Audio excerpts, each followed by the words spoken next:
अस्सलाम वालेकुम नाज़रीन, इशूज़ में तव्हांखे भलीकार। नाज़रीन, इंतहाई अहम छिरकाईंदड़ मामलो आहे। IG सिंध अहम इंकशाफ कया आहिनि शहीद जान मोहम्मद महर जे कातिलनि जे हवाले सां। इंतहाई अफ़सोसनाक सूरताल आहे। हिकु तरफ़ कचे में ऑपरेशन जूं दावाऊं जवाबदारनि जी गिरफ़्तारीअ जे लाइ चयो वियो, दावाऊं कयूं वियूं त उन्हनि जे ख़िलाफ़ु ऑपरेशन करे जल्द गिरफ़्तार कयो वेंदो। अॼु IG सिंध जो चवणु आहे त जवाबदार शेर उमर जेको मुख्य कातिल हो गिरफ़्तारी ॾेई रहिया हुआ, पेश पवण वारा हुआ, पइजी रहिया हुआ, उहो राज़ी आहे। पर उनखे उन्हनि जे ई विच मां कंहिं माण्हूअ यानी पुलिस ऑफिसर्स ई उनखे ॿुधायो त पेश पवंदे त तोखे मारियो वेंदो, विढ़ मर, पर पेश न पओ। IG सिंध इंतहाई अहम छिरकाईंदड़ ई इंकशाफ कया आहिनि। असीं इन अहम मामले ते ॻाल्हि ॿोल कंदासीं त उहे कारूं रिढूं जेके पुलिस जे अंदरि उहे कहिड़ियूं आहिनि, छो उन्हनि कातिलनि जी गिरफ़्तारी न थियणु ॾिनी, इन मामले ते ॻाल्हि ॿोल कंदासीं। पर ॻाल्हि ॿोल खां अॻु में असांखे स्टूडियो में बि जॉइन कयो आहे, उनजो बि तव्हांखे मां तारीफ़ कराए छॾियां। बैरिस्टर ज़मीर हुसैन साहब असांखे स्टूडियो में जॉइन कयो आहे। अब्दुल्ला सोलंगी क्राइम रिपोर्टर आहिनि, उन बि जॉइन कयो आहे। वहीद राजपर साहब कराची मां चीफ रिपोर्टर आहिनि, उन जॉइन कयो आहे। सखर मां साहिल जोगी असां सां गॾु आहिनि, सखर जा रिपोर्टर, उन्हनि बि जॉइन कयो आहे। ॻाल्हि ॿोल खां अॻु में IG सिंध ऐं इंफॉर्मेशन मिनिस्टर अहमद मोहम्मद शाह जेकी ॻाल्हि ॿोल कई आहे, अचो त पहिरियों तव्हांखे उहा ॻाल्हि ॿोल ॾेखारियूं केतिरी इंतहाई अफ़सोसनाक आहे, उनखां पोइ अचो त हिन केस जे बारे में असां ॻाल्हि ॿोल कयूं। जान मोहम्मद महर पे आप क्या कोशिश कर रहे हैं, सब ये सवाल कर रहे हैं, तो आप ज़रा सा बता दें कि इस वक्त क्या डेवलपमेंट है। हुआ ये है कि we are very close to arrest या उसकी पेश होने के बहुत करीब थे। हमारे लिए ये बड़ी हैरानकुन बात थी जब फाइनल बात होगी, पेश भी हो जाना था बंदे का, तो हमारे शहर के अंदर से कुछ बंदों ने उससे रब्ता किया और उसको कहा गया कि तुम्हें पकड़ के मार देंगे, तुम्हें पकड़ के मार देंगे, तुम पेश नहीं होना, तुम पेश नहीं होना। ये हमारे अपने साथी कुलीग्स ही हैं, हम लगे हुए हैं उसमें, कोई नहीं। तो उसकी बेस पे ये हुआ है कि फिर शाबिलों का एरिया जो हम कभी पुलिस नहीं जाती थी, हम इवेंट दे रहे हमने वो सारी चीज़ें की हैं, उसको प्लीज ऑन रन। अब उसको यहाँ से इंफॉर्मेशन दी गई कि ये बस तुमने पेश नहीं होना, उसे शेयर नहीं कर रहे, इसलिए नहीं कर रहे क्योंकि जो बात हम यहाँ कर रहे होते हैं वहाँ पहुँच चुकी होती है, उसका काउंटर को नैरेटिव आया हो चुका होता है। तो हम इंशाल्लाह जल्दी इस पे कामयाबी हो जाएगी। We are very close. पहले भी हम बहुत, यानी ये था कि एक टाइम ये था कि नेक्स्ट डे हमें वो सारी चीज़ें मिल जानी, रातों रात हमें से ही कोई बंदा था जिसने ये कन्वे किया और उसको कहा कि तुमने लड़ना है, मरना है, पेश नहीं। ॻाल्हि ॿोल ॿुधी तव्हां IG सिंध रिफ़त मुख़्तार साहब जी। कातिल गिरफ़्तारी ॾेई रहिया हुआ, पेश थी रहिया हुआ, उन्हनि जी गिरफ़्तारी अमल में अचण वारी हुई, पर पुलिस ऑफिसर्स IG सिंध जो चवणु आहे उन्हनि जे विच मां ई कुझु माण्हुनि हुननि खे रोकियो त हू गिरफ़्तारी न ॾियनि। इन अहम मामले ते ॻाल्हि ॿोल कंदासीं। हिकु तरफ़ हेॾो वॾो ऑपरेशन, हेॾियूं वॾियूं दावाऊं, ॿिए तरफ़ हीअ स्टेटमेंट, इन ते ॻाल्हि ॿोल कंदासीं। ॻाल्हि ॿोल जी शुरूआति वहीद राजपर साहब तव्हां खां था कयूं। IG सिंध जी अॼोकी ही प्रेस कॉन्फ्रेंस ऐं अहमद मोहम्मद शाह जी प्रेस कॉन्फ्रेंस जे हवाले सां तव्हांजो छा चवणु आहे? पुलिस जी कारकर्दगी जे हवाले सां तव्हां छा चवंदव?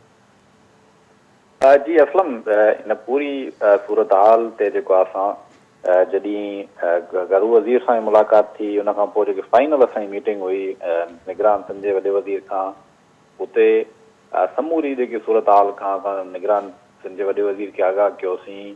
जेके सिंध पुलिस में जेके ब्लैक शीप्स आहिनि उन्हनि बाबति उनजा नाला खणी करे ॿुधायासीं त ही इन्हनि जा जेके मुख्य कातिल जेको आहे शेरल उर्फ शेर उमर, उन समेत जेके 6 जेके नॉमिनेट थियल आहिनि शहीद जान मोहम्मद क़त्ल केस में जेके जवाबदार आहिनि, मुख्य जवाबदार, उन्हनि जे जेके सहूलियतकारनि बाबति नाला खयासीं। पहिरीं मीटिंग जेकी 26 अगस्त ते थी, जॾहिं असांजो धरणो हुयो CM हाउस तरफ़ वञूं पिया, उते निगरान जो घरू वज़ीर आहे ब्रिगेडियर हारिस नवाज़, उहो आयो। हुन खां अॻु असां जेको आहे उते हुन मीटिंग कईसीं, उन में समूरा नाला ॿुधायासीं। उहा वीडियो जेकी आहे उहा वायरल कराई वई, उन सहूलियतकारनि जा जेके नाला खयासीं, उहा वीडियो कीअं वायरल थी उन बाबति बि असां निगरान वॾे वज़ीर खे चयोसीं वाह ही जेके असां सहूलियतकारनि जा नाला तव्हांखे ॿुधायासीं, ही हायर लेवल जी मीटिंग हुई, उहे नाला वायरल कीअं थिया, उनजी बि इंक्वायरी कोन थी। जेके मुतालबा हुया असांजा उहे अञा ताईं हिकु बि मुतालबो जेको आहे उहो पूरो कोन थियो। सिर्फ़ु जो कुदूस कलवड़ वारे जेको असां चयोसीं IO तब्दील कयो वञे, कुदूस कलवड़ खे ठाहियो वियो हिन सॼे केस जो, उहो IO ई सिर्फ़ु असांजो हिकिड़ो मुतालबो जेको आहे उहो पूरो थियो। ऐं जेके सहूलियतकार हुया पुलिस में, जेके ब्लैक शीप्स आहिनि, उन जा नाला खयासीं, निगरान घरू वज़ीर खे ॿुधायोसीं त ही जेके आहिनि इन कातिलनि खे सहूलियतकारी करे रहिया आहिनि, ही जेके उन्हनि खे सहूलियतूं ॾेई रहिया आहिनि, के बचाए रहिया आहिनि, उन जा नाला खयासीं जेके सिस्टम हलाइनि पिया सखर डिवीज़न जो पूरी जो जेके ऑफिसर हुया उन जा नाला खणी ॿुधायोसीं। उन बावजूद तंहिं वक़्तु एक्शन थिए अॼु इहो IG खे जेको आहे एतिराफ़ न करिणो पए आहे त उहा शेरल महर खे बचाइण लाइ उनखे राब्तो कयो वियो, पुलिस जा ऑफिसर हुन में इन्वॉल्व आहिनि त एक्शन कहिड़ो थियो आहे, एक्शन थियणु घुरिजे आहे, उहो अञा ताईं एक्शन कोन थियो आहे।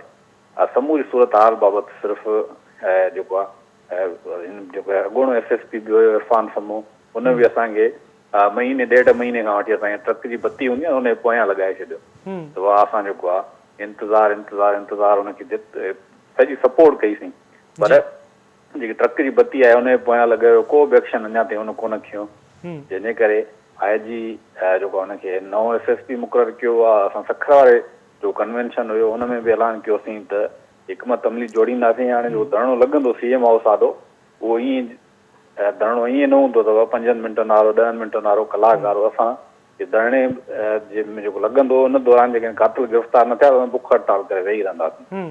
हाणे असां वञूं पिया ऐं घणो थियो नओं SSP आयो आहे, असां ॾिसूं पिया हुनजी कारकर्दगी, जेकॾहिं हुन को तसली बख़्श जेको आहे का एक्शन कार्रवाई न कई त पोइ असां जेको धरणो हणंदासीं CM हाउस जे आॾो। सॼी जेकी जॉइंट असांजी एक्शन कमेटी आहे समूरनि तंज़ीमुनि जी, हुन सां गॾु मुशावरत करे ऐं फौरी तौर ते को हिकमत अमली जोड़ींदासीं। अॼु IG सिंध जो जेको एतिराफ़ आहे सीरियस क़िस्म जो आहे, एक्शन थियणु घुरिजे, असांखे ॿुधाइणु घुरिजे IG खे त इहे कहिड़ा ऑफिसर आहिनि जिन सहूलियतकारी वारो किरदारु अदा कयो। जांच जेकॾहिं इंफॉर्मेशन आहे त उन नाला खणणु घुरिजनि, IG खे ॿुधाइणु घुरिजे त इहे कहिड़ा ऑफिसर आहिनि। असां इंतज़ारु कंदासीं, इन्वेस्टिगेशन ॾिसूं केतिरनि ॾींहंनि में थिए थी ऐं उनखे पब्लिक कयो वञे, इंतज़ारु कंदासीं। बिल्कुलु भाई साहब, तव्हां ठीकु चई रहिया हो त मामिलो हिते बिल्कुलु चिटो ऐं क्लियर थी चुको आहे त केरु सहूलियतकार आहिनि, केरु पुलिस जे अंदरि ई कहिड़ियूं कारूं रिढूं आहिनि। IG सिंध हुन जो पाण एतिराफ़ करे थो। जेके सहाफ़ी आहिनि KTN न्यूज़ जा वहीद राजपर साहब चीफ रिपोर्टर आहे, संदसि चवणु आहे उहो चई रहियो आहे त हाणे असीं धरणनि तरफ़ वेंदासीं, एहतजाज तरफ़ वेंदासीं, आख़िरी हिकमत अमली जोड़ी वेंदी, कातिलनि खे कीअं बि करे कातिलनि खे गिरफ़्तार करण लाइ हर हंध ताईं वेंदासीं, कानूनी जंग, कलम जी जंग, एहतजाज ताईं।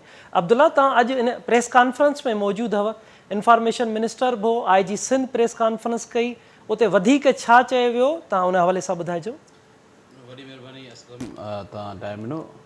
असुलु ॻाल्हि इहा आहे त जीअं वही साहब ॻाल्हि कई त असां पहिरें ॾींहं खां ई चयो पए त ही जेके कातिल हुया उहे ॿी का सहूलियतकारी न वरितऊं, उन्हनि पुलिस जी सहूलियतकारी हासिलु कई आहे। ऐं पुलिस ठीकु 14 अगस्त जी राति जिते सिक्योरिटी सख़्तु हुजणु घुरिजे उन राति जेकॾहिं इहो मामिलो थी थो वञे त इहा पुलिस जी सरपस्ती खां सवाइ नथो थी सघे। पहिरें ॾींहं खां वठी पाण प्रोग्राम कयासीं, ॿुधायोसीं, IG वटि वियासीं, ॿियनि खे ॿुधायोसीं त असां पहिरें ॾींहं खां रड़ियूं कयूं त हिन में पुलिस जी सहूलियतकारी मौजूदु आहे।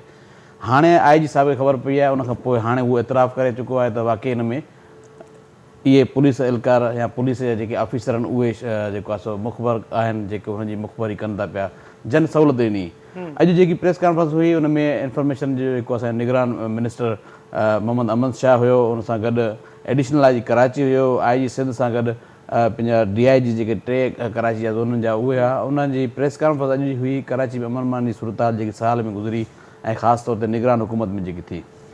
हाणे उहा कारकर्दगी ॿुधाइण बाद जेको आहे हुन जॾहिं शहीद जानमन जो ज़िक्र थियो, ज़ाहिर ॻाल्हि आहे सभिनी सवाल कया, IG साहब जिथे बि मिलंदो आहे त उहे सवाल उथंदा न। हीउ वॾो मामिलो आहे हिकिड़ो उहो हिन मीडिया लाइ ऐं सहाफ़ियुनि लाइ जेको अञा ताईं हल न थी सघियो आहे। जॾहिं सवाल थियो त IG साहब खे इंफॉर्मेशन मिनिस्टर मोहम्मद अमन शाह चयो त तव्हां ॿुधायो हाणे त वधीक जेकी हिन में पेशरफ़ थी आहे। साॻी ॻाल्हि कई त असां कोशिशि कंदासीं, जेकी पहिरीं ॻाल्हि पहिरीं IG साहब जॾहिं आयो मीटिंग पहिरीं इंट्रोडक्शन मीटिंग में ई चयो त कोशिशि कंदासीं 1 महीने अंदरि तव्हांखे मां जवाबदार पकड़ाए पोइ मिलंदासीं। उहा मीटिंग उते ख़तमु कई। उनखां पोइ अॼु सिर्फ़ु इहो इंकशाफ़ कयो अथई त हाणे असांखे ख़बर पई आहे त हू मुख्य जवाबदार पेश थियणा हुया, उहे अचे पेश थियणा हुया, पुलिस खे पंहिंजो हथु ॾेई रहिया, पर उन दौरान जेको आहे सो असांजे शहर मां असांजे हिन माण्हुनि यानी की पुलिस वारनि ई उनजी मुख़बरी कई या उन्हनि खे ॿुधायो त तव्हां जेकॾहिं हथु ॾींदव या पेश थींदव त तव्हांखे मारियो वेंदो। तंहिंखां बहितर आहे तव्हां विड़ो मरो पर पेश न थियो, पुलिस वटि पेश न थियो। हाणे इहो वॾो इंकशाफ़ IG साहब पाण कयो आहे। जेकॾहिं कयो आहे त ज़ाहिर ॻाल्हि IG साहब खे इहा ज़रूरु ख़बर हूंदी त उन में कहिड़ा पुलिस ऑफिसर कहिड़ा पुलिस एहलकार मुलविस आहिनि, जन जेको आहे उहा ख़बर लीक कई आहे या जेकॾहिं पेश थी रहियो हो त उहो कंहिंजे थ्रू कंहिंजे रिसोर्स या कहिड़ो ज़रियनि थ्रू उहो पेश थी रहियो हो या कहिड़नि ज़रियनि थ्रू जेको आहे उहो वापसि उहो पेश थियण खां लवाए वियो ऐं भॼी वियो। IG साहब अॼु इहा बि ॻाल्हि कई त शाह बिलो जिते पुलिस न वेंदी आहे असां होसि ताईं बि वियासीं, उते वञण खां पोइ बि जेको आहे उहो माण्हू उतां फ़रार थी वियो आहे। मतिलबु जेतिरी ख़बर असांखे नथी पवे ओतिरी हुन कचे में वेठल धाड़ियल खे, ॾोहारी खे, ज़ालिम खे उहा ख़बर पवे थी त पुलिस अचे थी पई, पुलिस खे छा करिणो आहे। मिलियल हुजनि हितां जा माण्हू मिलियल हुजनि, पोइ ऑपरेशन चयो वञे त ऑपरेशन कीअं था वञूं हिकमत अमली आख़िरी हद ताईं, त उहे जॾहिं माण्हू ई हुनजा ऑफिसर्स मिलियल हुजनि, माण्हू मिलियल हुजनि त ओसि ताईं कीअं पहुची सघंदा। इहे त माना आम माण्हू जेको सादो माण्हू बि सम्झी सघे थो त चोर खे चइजे त अचे पई पुलिस लाज़मी आहे, उहो किथां बीहंदो, उन सां सॼी सेटिंग हुजे थी। इंतिहाई अफ़सोस असां त हुन असलम अॻु में बि असां इहा ॻाल्हि कईसीं त जॾहिं हू पंहिंजी वारदात करणु आया, शहीद जान मोहम्मद खे क़तल करणु आया त उन टाइम बि जेको आहे पुलिस जा फलाणा माण्हू हुन सां राब्ते में हुया या उन्हनि रहिया, उन्हनि खे मानी खारायूं, उन्हनि जवाबदारनि खे विहारे करे उन कातिलनि खे विहारे करे सहूलियत करे ॾिनऊं, पर उन ते अञा ताईं को एक्शन न थियो आहे। त हाणे कहिड़ो थींदो जेकॾहिं उहे सरेआम ज़ाहिर न थिया, उहो बि न थियो आहे त असां वरी बि उमेद कयूं था न उहे सहूलियतकार साम्हूं आया, न उहे कारी रुढूं पुलिस जूं साम्हूं आयूं। अॼु एतिरनि ॾींहंनि खां पोइ IG सिंध एतिराफ़ करे थो। ज़मीर साहब, तव्हां कानूनदान आहियो, समूरनि शयुनि खे वेझे खां ॾिसो पिया। 142 ॾींहं अॼु गुज़री चुका आहिनि शहीद जान मोहम्मद महर खे विच सखर शहर में क़तल कयो वियो। समूरी सिंध, समूरे पाकिस्तान जूं सहाफ़ती तंज़ीमूं, समूरा कलम धणी सरापा एहतजाज रहिया। चयो वियो, दावाऊं कयूं वियूं, असां सां वाइदा कया विया त जल्द कातिल गिरफ़्तार थींदा। 142 ॾींहं गुज़रण खां पोइ अॼु IG सिंध चवे थो त कातिल पेश पवण वारा, पर उन्हनि जे अंदर ई जेके माण्हू आहे उन्हनि खे चयो त तव्हां पेश न पियो। तव्हां हिन खे कीअं था ॾिसो? तव्हां कानून, तव्हां अदालतुनि खे ॾिसो था, कीअं था हिन खे तव्हां हिन ते कीअं था तजियो कयो?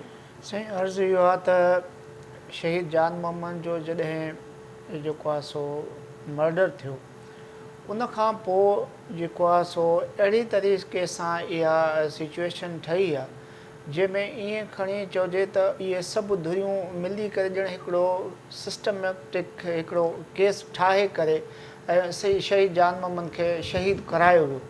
उन में किन धुरनि खे ख़बर हुई, के उन्हनि जा फैसिलेटर्स हुया, के उन्हनि जा इंफॉर्मर हुया, ऐं उहो सॼो हिकिड़ो जेको आहे सो जीअं चवंदा आहिनि त प्लानिंग करे ऐं शहीद जान मोहम्मद खे शहीद करायो वियो। ऐं उन जो इहो सबूत आहे त जॾहिं ॾिसो त जॾहिं हिकु त FIR डिले थी हुई, FIR तॾहिं थी जॾहिं प्रोटेस्ट थियो ऐं as accordingly verdict of the जेको आहे सो विक्टम जे जेके वरसा हुया उन्हनि जे हिसाब सां न पियो थिए। वॾी मुश्किल सां उहो थियो, उन में डिले कनि, जंहिंजो पहिरियों इम्पैक्ट जेको आहे ट्रायल ते पवंदो आहे त जेकॾहिं FIR डिले थी वई त उन ते वॾो जेको आहे सो ट्रायल ते इफेक्ट थींदो आहे। बाद में छा थियो त उन खां फ़ौरन पोइ जेको इन्वेस्टिगेशन जो प्रोसेस हुयो ऐं प्रोसीजरल इन्वेस्टिगेशन थियणु खपंदी ऐं इन्वेस्टिगेशन जूं जेके तक़ाज़ाऊं हुयूं उन्हनि खे पूरो न कयो ऐं फ़ौरन जेको आहे सो मर्डर जे कुझु ॾींहंनि बाद SP लेवल जो माण्हू यानी कि SSP साहब अची करे ऐं उन शहीद जे खून खे रायगान करण जे लाइ इहो थो चए त हीअ ज़ाती दुश्मनीअ जे अनाज जे बिहाब ते थियो आहे ऐं उन जे हिसाब सां लिहाज़ा इन में कंहिं बि क़िस्म जो जेको आहे अहिड़ो न्यूट्रलिटी वारो एस्पेक्ट जेको एज़ अ इन्वेस्टिगेशन ऑफिसर या इन्वेस्टिगेशन खे हेड करण वारो जेको हुनजो रोल हो उहो पाण खे मशकूक करे ऐं इन शइ खे पियो वाज़िब करणु चाहे त ॼण का शइ थी कान्हे ऐं जेकॾहिं थी आहे त उहा का अहिड़ी क़ानूनी तौर ते को उनजो कोई एॾो इम्पैक्ट न आहे, पर हिकिड़ो सहाफ़ीअ जो जेको आवाज़ु हुआ उहो मुआशिरे जो आवाज़ु हूंदो आहे। हिकु सिविक सेंस रखंदड़ माण्हूअ जो आवाज़ु जेको आहे उहो सोसाइटी जो आवाज़ु, ऐं सोसाइटी जे आवाज़ जो जेको मर्डर थियो आहे उनखे ईअं गैर संजीदगीअ सां वठी करे गैर संजीदगी वारे अमल सां पुलिस ऑफिसर ऐं इन्वेस्टिगेशन टीम अहिड़ा बयान ॾेई शहीद जे खून सां इहो जेको नाइंसाफ़ी पिया कनि ऐं बाद में वरी पोइ अवां ॾिठो त टाइम टू टाइम IOs जेके इन केस में जेको आहे मिस हैंडलिंग जो वजह ठहिया ऐं उन ते बि जेकी सॼी सिंध सरापा एहतजाज थी उन्हनि जे करे वञी कंहिं ढंग वारो IO आयो ऐं उन IO जी जेकी पोज़ीशन हुई उहा बि अहिड़ी हुई जो माना के हू वॉलेंटरली बेसिस ते जीअं हिकिड़े गवर्नमेंट ऑफिशियल जो कमु हूंदो आहे उहो न पियो करे। ऐं रीसेंट पास्ट में हाणे तव्हां ॾिसो त खोड़ सारा साफ़ी बिरादरी ऐं कलम धणी सान्यवंद इन केस खे हमेशह जेको आहे सो हाईलाइट कंदा रहिया इंतिज़ामिया जे अॻियां ऐं जेको आहे सो पुलिस अफ़सरान जे अॻियां त बाबा शहीद जे खून सां इंसाफ़ थिए, पर उहो इंसाफ़ थींदे नज़र कोन पियो अचे। हाणे जॾहिं ट्रायल थींदो आहे त जुडिशरी सॼी बेस्ड हूंदी आहे तव्हांजी प्रोसिक्यूशन ते ऐं प्रोसिक्यूशन सॼी हूंदी आहे पुलिस जे हवाले ऐं पुलिस जेकॾहिं उन केस खे लोहणु चाहे त लोड़े सघंदी आहे, जेकॾहिं उनखे कैफ़े किरदार ताईं पहुचाए त पहुचाए सघंदी आहे।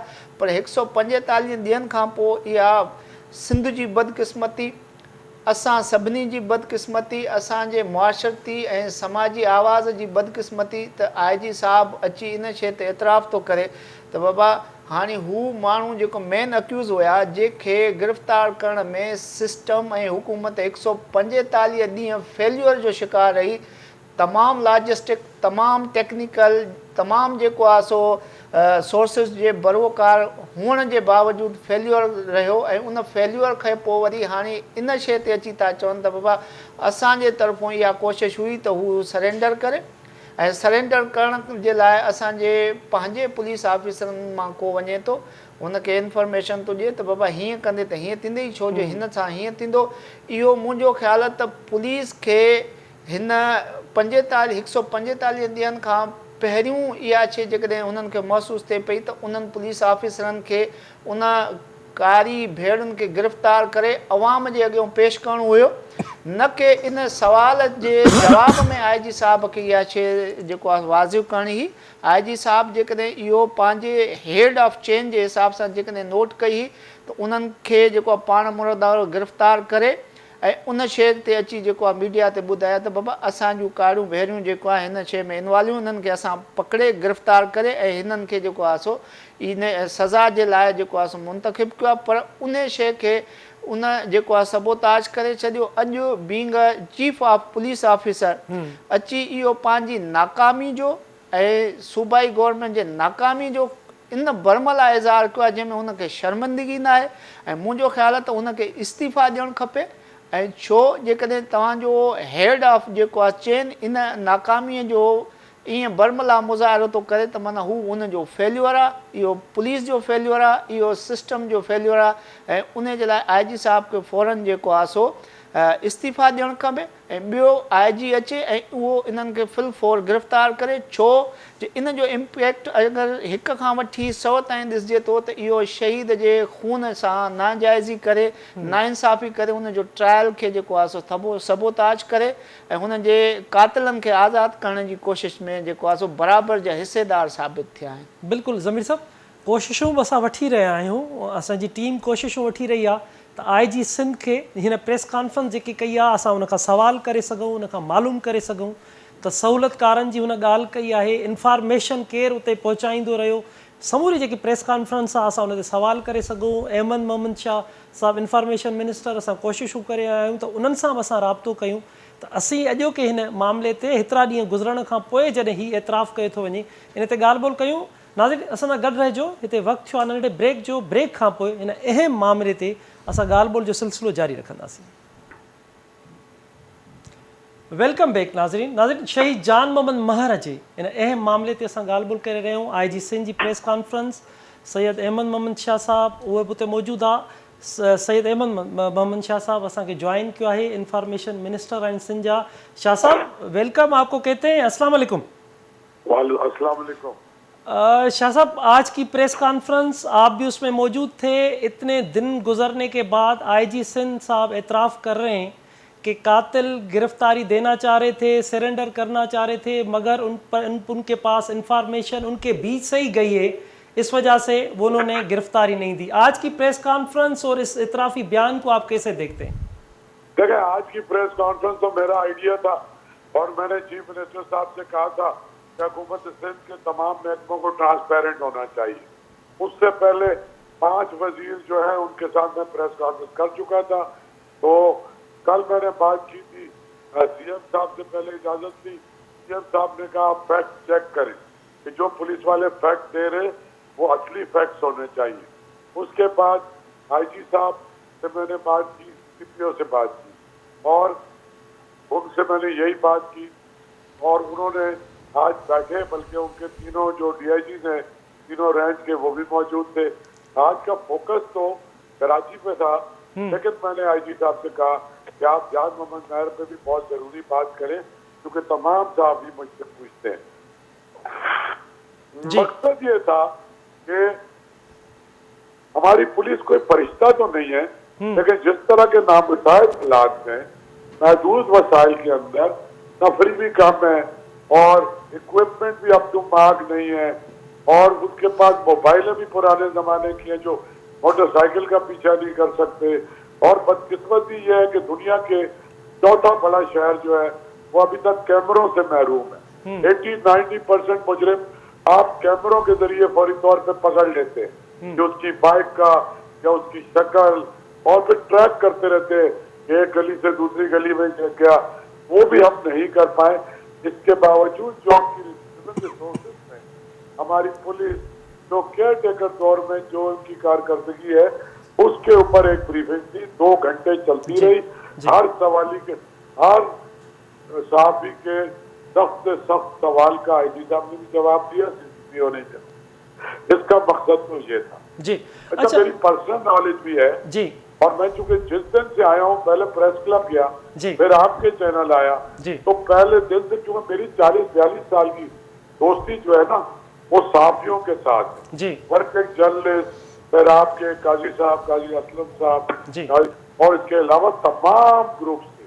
तो मेरा तो पहला टास्क ये था और मैंने हैदराबाद प्रेस क्लब में भी ब्रीफिंग की, बिल्कुल कराची प्रेस क्लब बिल्कुल में भी, और हमने बिल्कुल 4 दिन आईजी खुद वहां जाके बैठा, सीएम साहब ने इनको वार्निंग दी, फिर सीएम साहब ने आईजी को बुलाया, डीजी रेंजर्स को कि कच्चे में फुल थ्रोटल में ऑपरेशन करें, पुलिस से कहा।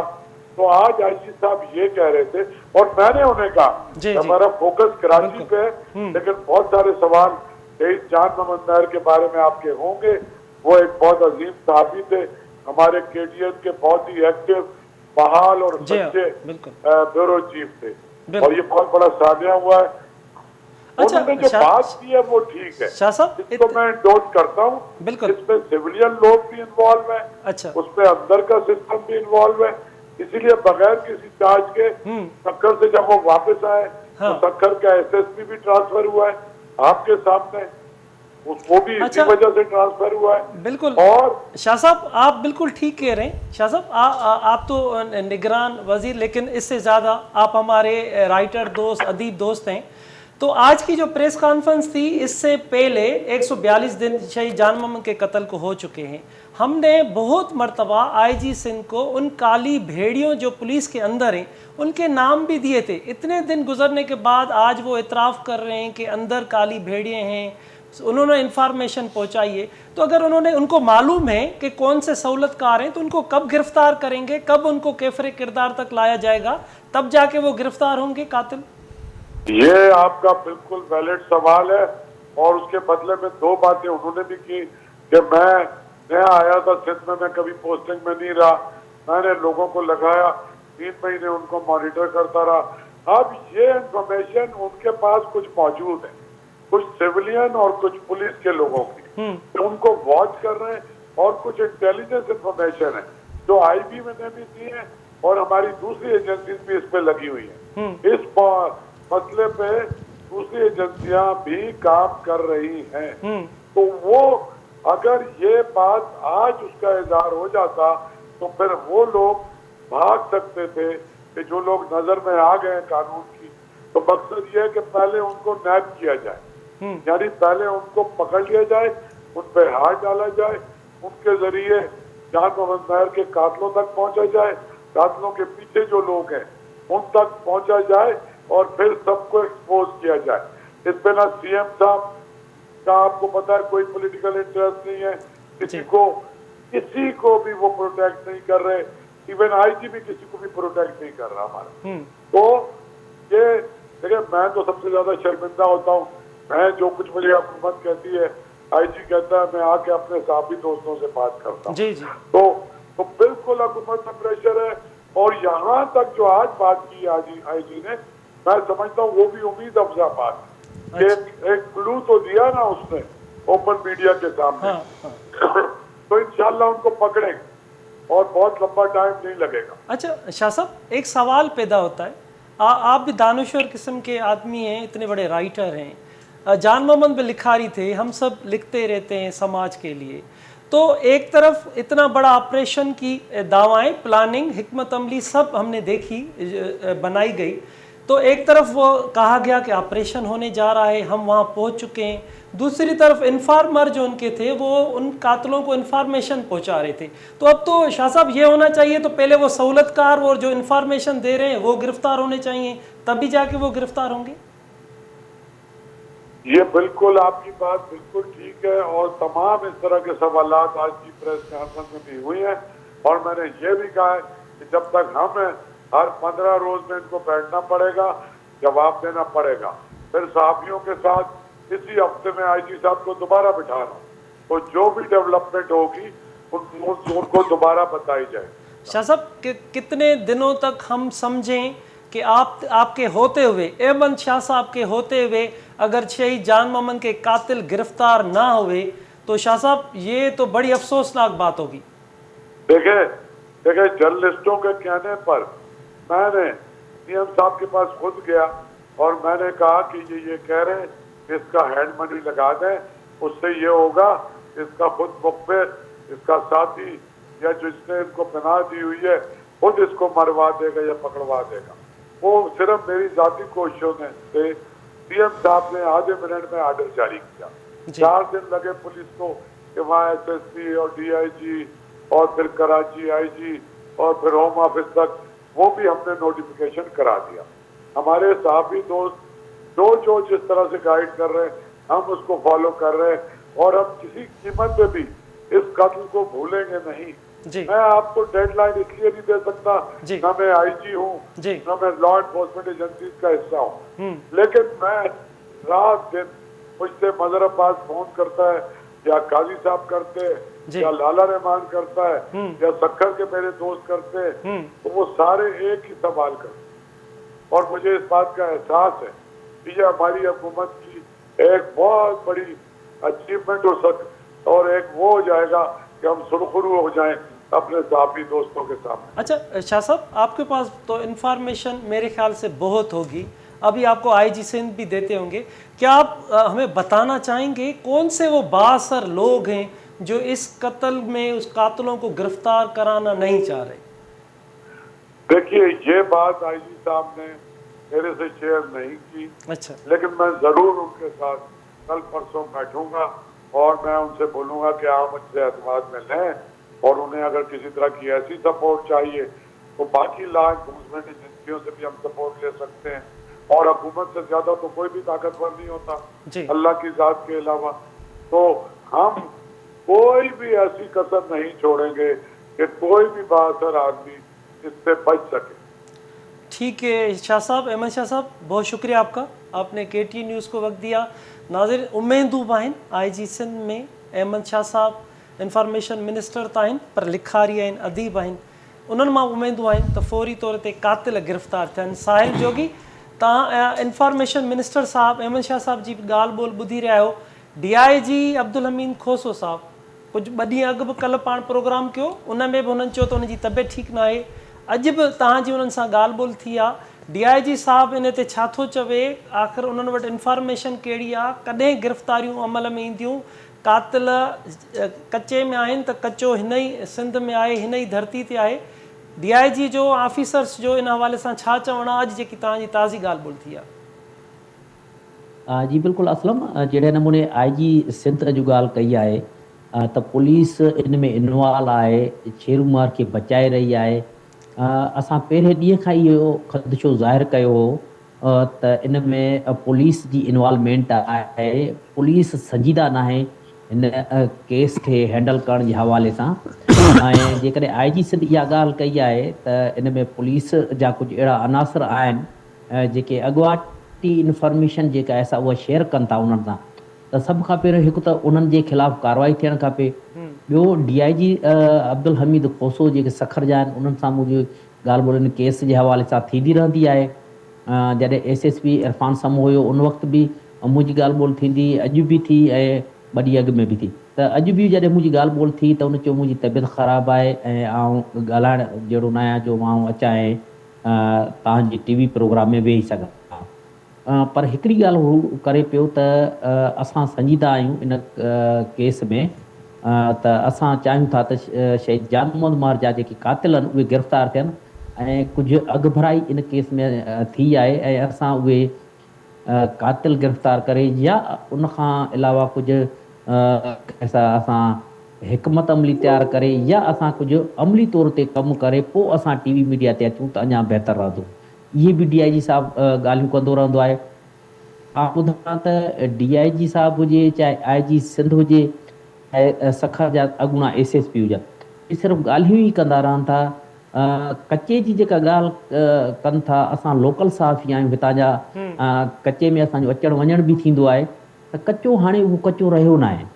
जहिड़े नमूने ॿुधायो थो वञे त कचे आहे, पाणी आहे या ॿेलो आहे, वॾा झंगलात आहिनि, काई बि अहिड़ी ॻाल्हि न आहे। कचे में रोड ठही आहे, कचे में बाज़ारूं लॻी वञूं, कचे में बिजली पहुची वई आहे, कचे में हर सहूलियत आहे, उते नेट जी सहूलियत आहे। इवन जेके धाड़ेल आहिनि उहे मोबाइलियूं हलाइनि था ऐं ख़ुदि शेरूमर ऐं जुमूमर जेके क़त्ल में इन्वॉल्व आहिनि उहे पंहिंजा नेट ते पंहिंजी सोशल मीडिया ते वीडियो बयान जारी कनि था। त चवण जो मक़सदु इहो त उते हर फैसिलिटी आहे।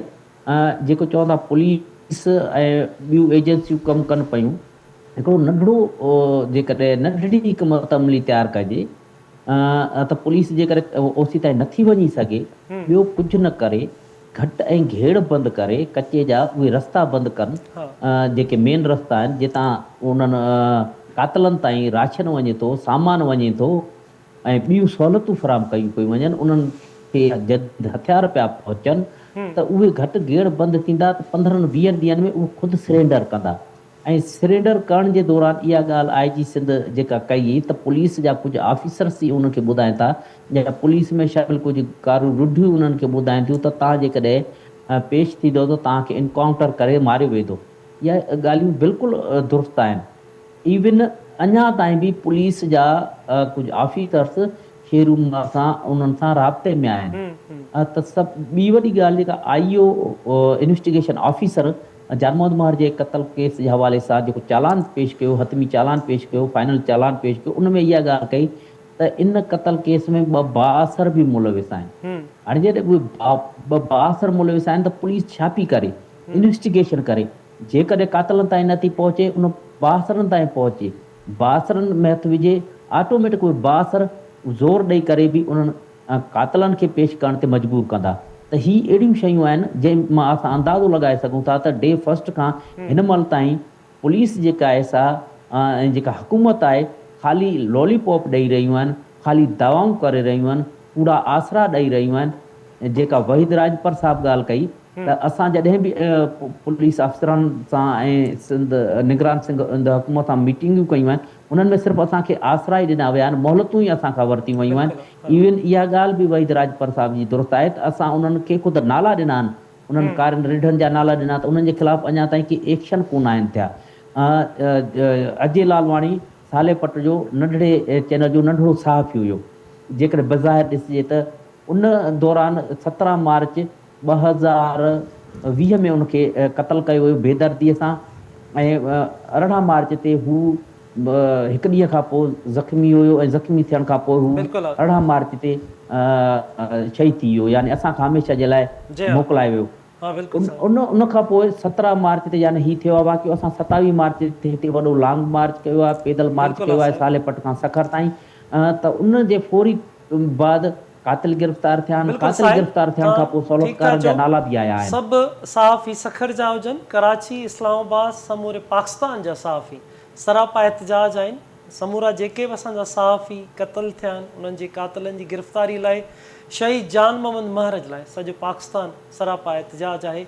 अब्दुल्ला, ॻाल्हि ॿोल जेकी कई पे साहिल बि ॿुधायो पिए, पाण सभई उन शयुनि खे ॾिसंदा पियूं, पोइ ऑनलाइन लॻा वेठा हूंदा आहिनि क़ातिल, उतां वीडियो जारी कंदा आहिनि, सोशल मीडिया ते ईंदा आहिनि, पुलिस होसि ताईं पहुची न सघंदी आहे। असीं कोशिशि बि करे रहिया आहियूं अब्दुल्ला, IG सिंध सां ॻाल्हि ॿोल कजे, पर IG सिंध साहिबु हिन वक़्तु असांजो नंबर मसरूफ़ करे रहियो आहे। शायदि हू हिन मामले ते असां चाहियो पई त उनखां सवाल इन ई प्रेस कॉन्फ्रेंस जे हवाले कयूं ऐं असां उनखे रिक्वेस्ट बि कंदासीं त उहो असांजी कॉल खणे त असां उन्हनि सां ॻाल्हि ॿोल कयूं। अब्दुल्ला ॿुधाइजो केतिरियूं वधीक वॾियूं माफ़ियाज़ हिन केस में इन्वॉल्व आहिनि? ॾिसो हाणे ही हिकिड़ी ॻाल्हि कजे त निगरान वज़ीर हिकिड़ो एतिराफ़ वॾो कयो आहे त पुलिस वटि तमामु घटि वसीला आहिनि, उहो तमामु घटि वसीलनि ऐं तमामु घटि जेको माण्हुनि जो जेको हुननि जी नफ़री आहे न, कराची में अॼु ई ॿुधाइनि पिया त कराची में जेके जेकॾहिं 10,000 नफ़री आहे त 5,000 सिक्योरिटी गार्ड ऐं ॿिया माना मुख़्तलिफ़ ड्यूटियूं लॻल पिया आहिनि। सो अहिड़ी तरह उते जेकी पुलिसिंग करे थी पई, उन पुलिसिंग में सिर्फ़ु 5-8 पुलिस एहलकार हूंदा जेके पुलिसिंग कंदा हूंदा, बाक़ी सभु पंहिंजो ओताकू खोली वेठा आहिनि, पंहिंजा धंधा कयूं वेठा आहिनि।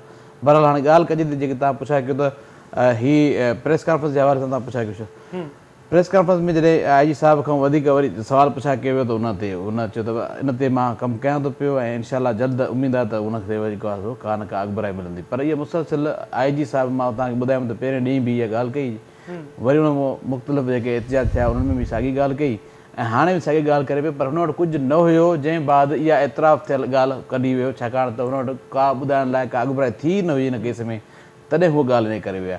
पर तव्हांजी ॻाल्हि था कयो कचे में टेक्निकल माण्हू एतिरा पिया आहिनि जो उहो लाइव अचे उन्हनि खे चैलेंज था कनि पिया ऐं पुलिस कुझु नथी करे सघे पई, छाकाणि त पुलिस जो नेक्सिस आहे उन ॾुआरियुनि सां। उते जेके पुलिस वारा आहिनि उहे पिणु उन्हनि सां राब्ते में हूंदा आहिनि, या जेकॾहिं उहे ॾुआरी जेके फुरियूं करे था वञनि या माण्हू खणी था वञनि अगवा करे था वञनि, उहे माण्हू बाज़ियाब कीअं था थियनि। हाणे इहो वॾो मैकेनिज़म आहे, उहो बाज़ियाब बि पुलिस जे थ्रू थींदा आहिनि ऐं वञनि ई पुलिस जे थ्रू था। हाणे 2 पुलिस एहलकार जेको आहे पक्ता जेके ट्रैक्टर ऐं ट्राली जे ड्राइवर खे जेको आहे अगवा करण में मुलव्वस निकिता, उहे उतां पकिड़े करे उन्हनि खे दाड़ेलनि खे ॾींदा त तव्हां खणी वञो, पोइ जेतिरो भंग मिलियो उन में मदद कंदासीं। त इहे जॾहिं उन्हनि दाड़ेलनि वटि टेक्निकल शयूं आहिनि उहे पाण जेको आहे उतां वेही लाइव था कनि पिया, उन्हनि जी जेके असांजी पुलिस चवे थी त कातलनि ते असां पहुची नथा सघूं, हाणे हिते पहुतासीं पर हू अॻियां टपी विया।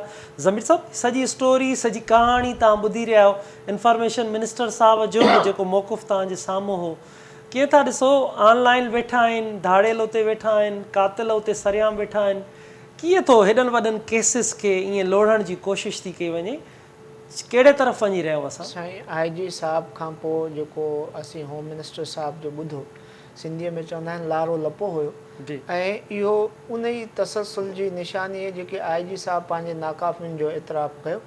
चवण जो मक़सदु आहे त अरबें रुपया तव्हां पुलिस ते ख़र्च था कयो ऐं उहा ईअं न आहे त हू के जेको आहे सो प्रोफेशनली ट्रेंड न आहिनि या हुननि वटि इक्विपमेंट्स न आहिनि। जेकॾहिं हिकु फ़र्द या हिकु गिरोह कचे में सर्वाइव करे सघे थो हेतिरनि ॾींहंनि ताईं 142 ॾींहंनि ताईं, त उन जे जाइ ते जेको हिकु रियासती सिस्टम आहे जंहिं ते अरबों रुपया ख़र्च थी करे हिकु मैकेनिज़म ऐं ट्रेनिंग सां आयो आहे, ऐं उहो 142 ॾींहंनि खां पोइ इन शइ ते अची बीहे त जेको आहे सो कचे में असीं वञी सघूं था या नथा वञी सघूं, त उन्हनि जे लाइ कॉम्पिटेंसी जो पहिरियों सुवालु आहे त छा तव्हां खां उहो फ़र्द या उहो गिरोह जेको हिन रियासती इदारे जो जेको प्रॉपर जेको आहे सो मैनेज ऐं जेको प्रॉपर जेको आहे ट्रेनाइज़ थियल आहे, उन खां उहो छो जेको आहे सो खटे थो वञे पियो।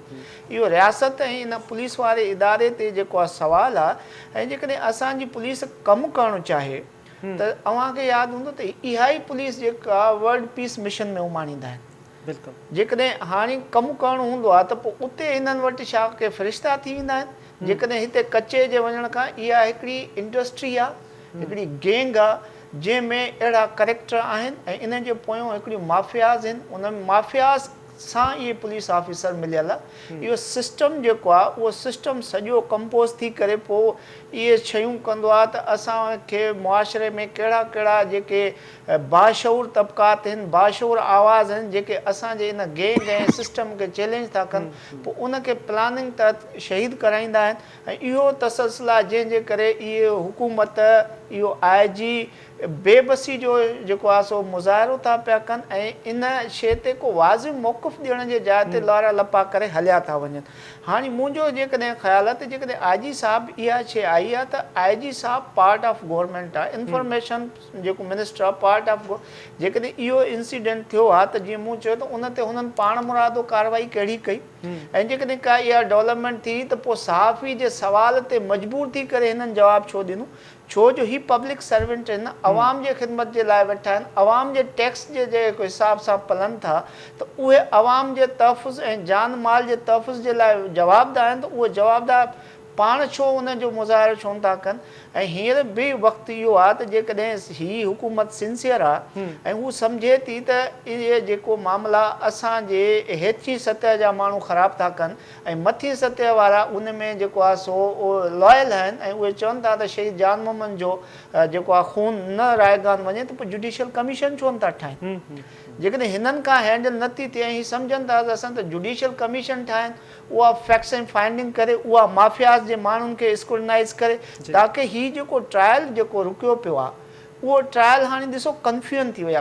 प्रोसिक्यूशन जॾहिं पाण खे क्वेश्चनाइज़ कंदी त उहा केस खे कहिड़ो प्रूव कंदी, ऐं जॾहिं प्रोसिक्यूशन पंहिंजो केस वेल एस्टेब्लिश न कंदी त जज छा जजमेंट ॾींदो।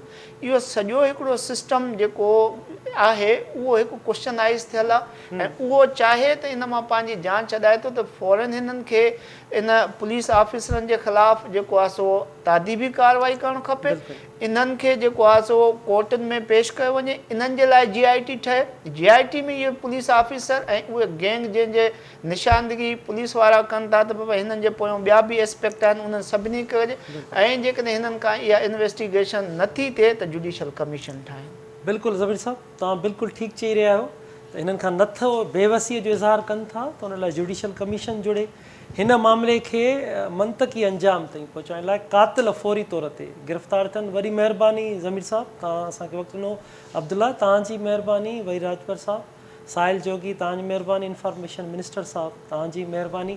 नाज़रीन, हेतिरो वॾो केस, एॾो वॾो सहाफ़ी, कलम धणी, लिखारी, समाज जे लाइ ॻाल्हाईंदड़, मज़लूम माण्हुनि जो आवाज़ु, सखर जे आसपास समूरनि जेके तालका ज़िला उन्हनि जो आवाज़ु शहीद जान मोहम्मद महरो, उनखे बेदर्दी सां क़तलु कयो वियो। 142 ॾींहं गुज़रण खां पोइ IG सिंध एतिराफ़ थो करे त कातिलनि ते पहुचण वारा हुआसीं, कातिल असां ताईं पहुचण वारा हुआ, गिरफ़्तारी ॾियण वारा हुआ, पर पुलिस जे अंदरि के माण्हू आहिनि जेके उन्हनि खे इंफॉर्मेशन पहुचाए रहिया आहिनि। हेॾो वॾो सवाल पैदा थिए थो, इन ते सुप्रीम कोर्ट खे नोटिस वठणु घुरिजे, वॾनि इदारनि खे नोटिस वठणु IG जी प्रेस कॉन्फ्रेंस ते घुरिजे त पहिरियों उहे सहूलियतकार, उहे जेके कारी रिढूं आहिनि, उहे गिरफ़्तारी उन जे अमल में अचे, इन प्लानिंग क़तल जी कंहिं ठाही उन्हनि खे साम्हूं अचणु घुरिजे, कातिलनि खे फौरी तौर ते गिरफ़्तार थियणु घुरिजे। ॿी सूरत में समूरे सिंध जा सहाफ़ी, सॼे पाकिस्तान जा सहाफ़ी सरापा एहतजाज बणियल आहिनि, धरणनि ऐं मुज़ाहिरनि तरफ़ ईंदा, जो शहीद जान मोहम्मद जे कातिलनि खे फाहीअ जे फंदे ताईं पहुचाइण ताईं समूरे सिंध जा कलम धणी सरापा एहतजाज रहंदा। वरी नाज़रीन, नवनि इशू सां गॾु, ॿियनि इशू सां गॾु ॿीहर गॾु हूंदासीं। तेसिताईं पंहिंजे मेज़बान असलम हैदर खे ॾींदा इजाज़त। अल्लाह।